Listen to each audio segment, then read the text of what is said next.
Whatever about the SDR, and today being the greatest day for the Chinese yen. It is now 18:18 in the evening, and I've just spent the last probably 4 hours thereabouts in the sitting room, just trying to get my brochure done and dusted. I spent about an hour trying to organise the email so I'd have a signature on my emails, which didn't result in anything.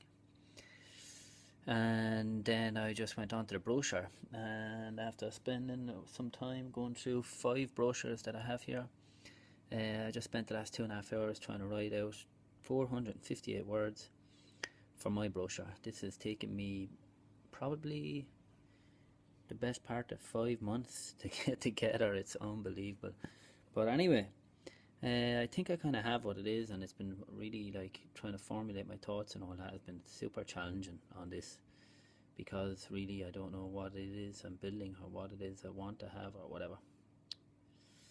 So it's got to be written in the third person, more or less. I don't even know if this is all correctly written in the third person, but I'll go over it. Basically I just banged it out there, and the plan is to I'm going to contact Andrew Priestley and send it to him and see what his feedback is. I'll have to build all the products out of this. But anyway, Tom had just finished the last 2 cuts to complete the roof. It was a little chilly and getting late, but he wanted to get it completed as he already had orders coming in for more. It's funny to look back now, but it wasn't ever about the money, but more a labour of love. He was 11 and making little house-shaped clocks in the garage after school. That labour of love spanned 25 more years over 3 continents, 7 countries and countless cities.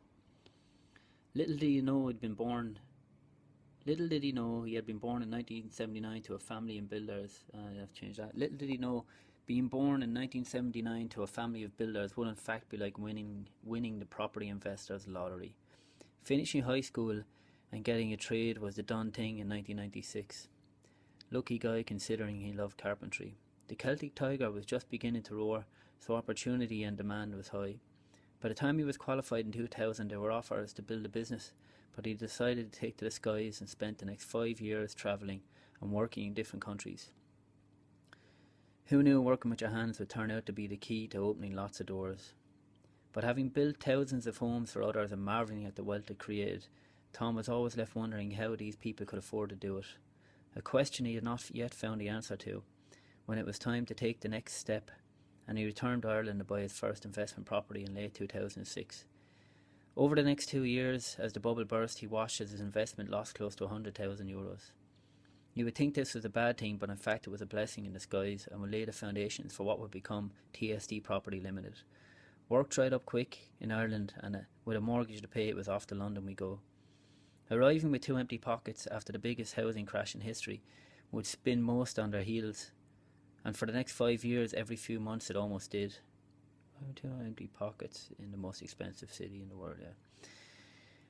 From having no work in 2008 to self-employment in 2009, a limited company in 2010 which failed in 2012, that resulted in the employment of one of the largest fit-out firms in London, managing multi-million-pound residential and commercial fit-outs in all over central London.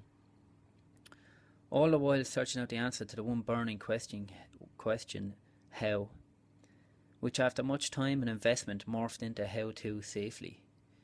The answer to that question and result is TSD Property Limited, a property investment company that uses creative investment strategies to build personalised property portfolios while keeping a firm eye on your level of exposure.